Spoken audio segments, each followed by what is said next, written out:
જૂનાગઢમાં આગામી અમે નગરરાજ બિલ લાવી રહ્યા છીએ. લોકોની વચ્ચે જશું, પત્રિકાઓ છપાવીશું, ઘરે ઘરે ડોર ટુ ડોર કરીશું.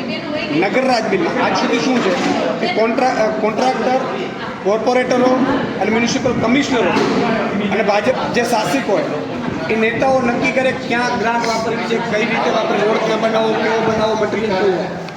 પરંતુ નગરરાજ બિલમાં સોસાયટીઓ નક્કી કરશે કે અમારી સોસાયટીમાં અમારી ગ્રાન્ટ ક્યાં વાપરવી છે.